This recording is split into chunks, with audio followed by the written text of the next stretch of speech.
You don't fall in love by accident. You fall into familiar pain. You don't choose what feels healthy at first, you choose what feels known.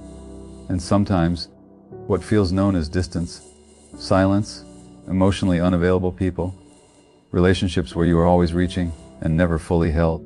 If you've ever asked yourself, why do I keep loving people who cannot love me back? This is not weakness, it is a pattern, and patterns are learned. But what is learned can be unlearned. Tonight, we are not talking about finding better partners. We are talking about becoming a safer home for yourself. Because when you rewrite your inner story, your love story changes with it. You were not born chasing emotionally distant people. You were trained by moments when love felt conditional, when closeness came with anxiety, when being easy felt safer than being honest, when your needs were too heavy for the room. So your nervous system learned something powerful and dangerous. Love equals effort. Love equals waiting. Love equals proving your worth. And now when someone is cold, unpredictable, half present, your body recognizes it as home. Not because it is good, but because it is familiar. Unavailability feels like chemistry when your childhood taught you to survive, not to receive. So you over-explain, you over-give, you overstay. You call it loyalty, but often it is abandonment of the self.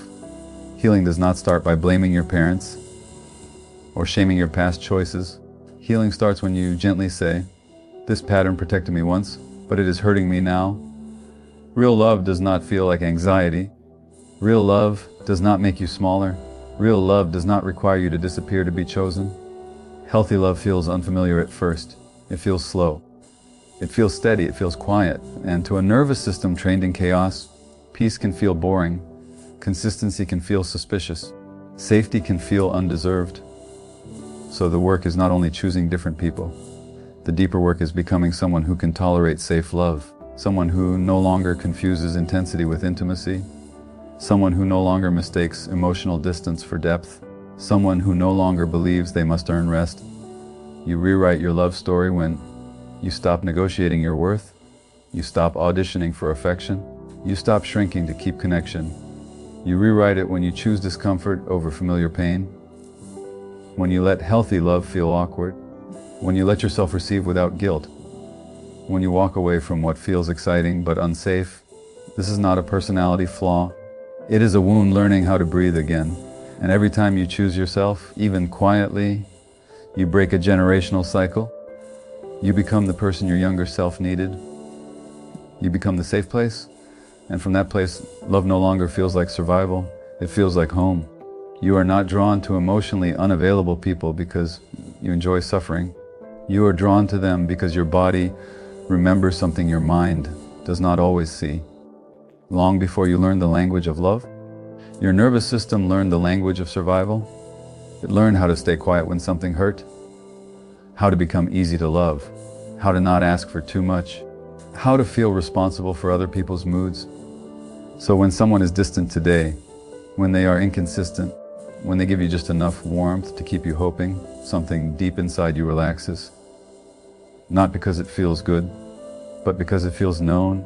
Familiar pain is strangely comforting. It has rules, it has a shape, it has a story you already know how to survive. Safety, on the other hand, has no script when you did not grow up with it. Consistency feels suspicious. Gentleness feels undeserved. Someone who stays feels foreign. So your body does what it was trained to do. It moves toward what it understands. You call it attraction, but it is recognition. You call it chemistry, but it is memory. You call it love, but often it is an old wound asking to be met in a different ending. This is why logic alone cannot change your patterns. You cannot argue your way out of a survival strategy. You must listen to it. You must thank it for keeping you alive when love was uncertain, and then, slowly, teach it something new. That connection does not have to hurt to be real. That closeness does not require self-erasure. That being chosen does not require disappearing. Healing is not rejecting your past. It is telling your nervous system, we are safe now. You don't have to earn love through suffering anymore. And when that message finally reaches the body, the people who once felt irresistible will begin to feel exhausting, and the ones who once felt boring will begin to feel like peace. Emotional unavailability feels like chemistry when safety was absent in childhood. Intensity replaces intimacy when calm was never modeled. When safety was missing in childhood, your body learned to stay alert instead of at ease. Love did not arrive as warmth. It arrived as tension, as reading the room, as waiting for the tone to change, as learning when to speak and when to disappear. So your nervous system grew up believing that connection is something you monitor, not something you rest inside.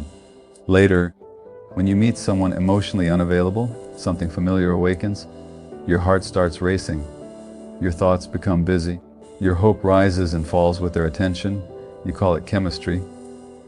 But often it is your nervous system recognizing an old environment. Unpredictability feels meaningful when your early life taught you that love comes and goes. Distance feels magnetic when closeness was unreliable. Your body confuses activation with affection because calm was never safe enough to trust. So intensity becomes proof. Strong emotions replace steady presence. Longing replaces being held. Anxiety replaces knowing. You don't miss the person. You miss the feeling of trying to earn love. And because true intimacy requires safety, it feels unfamiliar. Quiet connection feels empty. Consistency feels suspicious. Kindness feels temporary. Not because it is, but because your body never learned to live there. So it searches for storms, for highs and lows, for emotional weather that feels like home. Healing is not convincing yourself to choose better. It is teaching your nervous system that love can be steady, that closeness can be calm, that connection does not have to burn to be real. And slowly, what once felt boring begins to feel safe, and what once felt like chemistry begins to feel like chaos. That is the moment your story begins to change. Over-giving is often self-abandonment disguised as love. You disappear to keep connection alive. Over-giving rarely begins as generosity. It begins as a strategy, a quiet agreement you made with life long before you had words for it. If I become easy to love, I won't be left.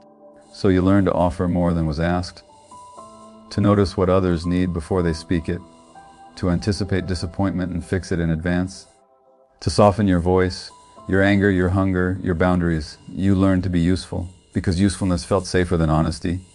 And slowly, love became something you performed, not something you received. You gave your time when you were tired. You gave your understanding when you were hurt. You gave forgiveness before pain had even been acknowledged. You gave second chances to people who never gave first care. You told yourself you were kind. But kindness without self-protection becomes erasure. Each time you swallowed a need, you stepped further away from yourself. Each time you said, "It's okay," when it wasn't, you taught your body that your truth was dangerous. Each time you stayed quiet to keep peace, you trained your heart to live in exile. You call it loyalty, but your nervous system knows it as fear. Fear that if you ask for too much, you will be alone. Fear that your real self is heavy. Fear that love must be earned through exhaustion. So you disappear carefully, not all at once. You disappear in small ways. You stop saying what you want to eat. You stop saying when something hurts. You stop saying no. You stop expecting repair. You stop believing you deserve effort. And the tragedy is this: the more you abandon yourself, the more others feel comfortable doing the same. Because people can only meet you as deeply as you are willing to stand in your own truth. Real love does not ask you to shrink. It does not require you to be quieter than your pain. It does not survive on your silence. Love that costs you your voice is not love. It is a memory of not being safe. Healing begins the moment you let the connection break instead of breaking yourself. The moment you choose discomfort over disappearance. The moment you allow someone to see your needs and risk losing them rather than losing you. That is not selfish. That is the end of a long, quiet betrayal and the beginning of being real. And from that place, connection no longer depends on how much of yourself you give away. It depends on how much of yourself you are finally willing to keep. Healthy love feels strange before it feels safe. Peace feels boring to a body trained in chaos. Healthy love, often remembered as boring, is not boring at all. It is quiet, and quiet can feel threatening to a nervous system that grew up on noise. When you were trained in chaos, whether that chaos was obvious, like conflict and unpredictability, or subtle, like emotional distance and inconsistency, your body adapted. It had to. A child cannot say, This environment is harmful, I'll leave. A child has only one option, adjust. So your system learned to stay alert. It learned that love is something you track, not something you lean into. It learned that closeness is unpredictable. It learned that good moments are temporary, so you'd better hold them tightly before they disappear. That's not drama. That's biology. Your nervous system becomes calibrated to intensity, to highs and lows, to are we okay, to what did I do wrong, to that restless feeling of waiting for the next shift in mood. So when someone comes into your life and they are steady, they answer your messages without games, they show up when they say they will, they don't punish you with silence, they don't make you guess. Your body doesn't automatically label that as safe. Your body labels it as unfamiliar. And what is unfamiliar can feel dangerous. This is the part people don't understand. They think healing means you immediately feel calm with a good person. But sometimes calm feels like emptiness at first. Sometimes consistency feels like a trap. Sometimes kindness feels like manipulation waiting to happen. Sometimes peace feels like, what's the catch? Because your system is scanning for the threat it expects. If you grew up with love that was conditional, your body learned that affection can be withdrawn. If you grew up with caregivers who were emotionally unavailable, your body learned that closeness is followed by disconnection. If you grew up needing to be good, to be loved, your body learned that love must be earned. So in adulthood, your body may crave what it knows how to survive. You may confuse anxiety with attraction, not because you're broken, but because anxiety is familiar. The person who makes you wait feels exciting. The person who gives mixed signals feels mysterious. The person who is emotionally unpredictable makes your system feel alive. But aliveness is not the same as love. Aliveness can be the stress response. And here's the hard truth. If your body was trained in chaos, peace will feel like withdrawal, like something is missing. Because what's missing is the adrenaline you used to call chemistry. You are not missing the person. You are missing the intensity your body became dependent on, and that dependency is not romance. It's an old adaptation. This is why some people sabotage healthy relationships, not consciously, but subtly. They create conflict to feel something familiar. They test the partner to see if they will leave. They pick fights because calm feels unsafe. They withdraw because closeness feels too exposing. They interpret steadiness as lack of passion, but passion is not supposed to be anxiety. Healthy love is not a roller coaster. It is a warm room. And if you've lived your whole life in the cold, warmth can feel overwhelming at first. It can even feel wrong. Healing is learning to stay in calm long enough for your body to learn. This is not danger. This is stability. To stay in safety long enough for your system to stop searching for the hidden threat. And at the beginning that can feel unbearably uncomfortable because you are grieving something. You are grieving the familiar identity of the one who chases, the one who tries harder, the one who proves, the one who earns love through effort. Healthy love asks you to stop performing. And if performance has been your survival, stopping can feel like losing control. But what you're really losing is the addiction to unpredictability. And the more you practice safe love, safe communication, safe boundaries, safe repair after conflict, safe closeness without punishment, the more your body begins to change its definition of attraction. You start to feel repelled by games. You start to feel tired around inconsistency. You stop calling emotional hunger passion. You stop confusing longing with connection. And slowly, peace stops feeling boring. It starts feeling rich. Because peace contains something chaos never gave you. Space to breathe, space to be yourself, space to speak without fear, space to rest without guilt, space to love without losing your dignity. That is the moment you realize the old kind of chemistry wasn't love. It was survival wearing perfume. And the new kind of love, steady, calm, grounded, is not less powerful. It is just not trying to reopen your wounds to prove it is real. It is real because it is safe, and safe at first feels strange. But strange is not wrong. Strange is simply new, and new is how healing begins. You heal by choosing self-respect over familiar suffering, not once, but repeatedly. Healing does not arrive as a single brave decision. It arrives as a series of quiet betrayals of your old survival story. For a long time, suffering felt loyal. It felt honest. It felt like proof that you were trying hard enough. You learn to measure love by how much it hurt, how much you endured, how long you stayed. So when you imagine choosing yourself, it can feel unnatural, even selfish, because your nervous system learned that connection requires sacrifice, that if you rest, you will be forgotten. If you ask, you will be too much. If you leave, you will be unlovable. So familiar suffering becomes a kind of shelter. It hurts, but it belongs to you. It has a story you recognize. It allows you to feel useful, needed, relevant. Self-respect, on the other hand, is quiet. It does not beg. It does not chase. It does not explain itself to people committed to misunderstanding. And because it is quiet, it can feel empty at first. When you stop chasing what harms you, there is a strange silence. No crisis to manage, no emotional fires to put out, no anxiety to translate into meaning. Just you. And that can be terrifying if you were taught that your value lives in how much you give. Choosing self-respect does not mean you stop loving. It means you stop bleeding for connection. It means you notice the tightness in your chest when you are being diminished, and you listen. It means you feel the pull to explain yourself to someone who has already decided not to hear you, and you stay quiet. It means you recognize when you are shrinking, and you stand still instead. These choices are small. No one applauds them. There is no dramatic music when you don't send the message, when you leave the room, when you say, "That doesn't work for me," when you stop probing. But inside, something ancient shifts. You are telling your nervous system, "We will not survive by disappearing anymore." And it resists, because suffering is familiar.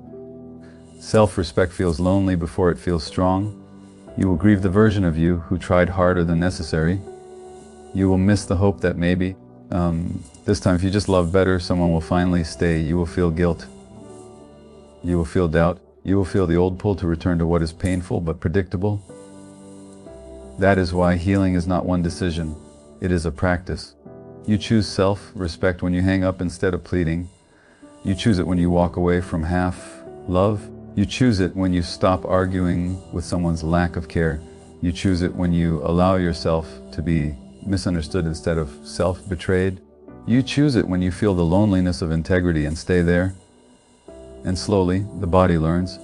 It learns that dignity is safer than hope built on neglect. It learns that abandonment by others is survivable, but abandonment of the self is not. One day you notice something different. The chaos no longer calls your name. The inconsistency feels tiring, not exciting. The pain you used to romanticize feels unnecessary, and in its place is something quieter, a groundedness, a boundary that no longer shakes, a love for yourself that does not need to announce itself. That is not arrogance, that is healing, not a moment, but 1,000 small refusals to suffer for belonging, and 1,000 small returns to yourself. That is how cycles end, not with fireworks, but with someone finally choosing to stay inside their own life. And maybe this is the truest ending to your old story. You stop asking why love hurts, and start asking why you were taught to accept pain as proof of connection. You stop chasing people who feel like home, and become the home you were always searching for. You stop waiting to be chosen, and choose yourself in the smallest, bravest ways. Not loudly, not perfectly, but honestly, and one day, without realizing when it happened, your heart will no longer run toward what wounds it. It will walk slowly, steadily toward what is kind. That is how the cycle breaks, not by finding someone new to save you, but by finally refusing to abandon yourself. And in that quiet loyalty to your own life, love will no longer feel like survival. It will feel like peace.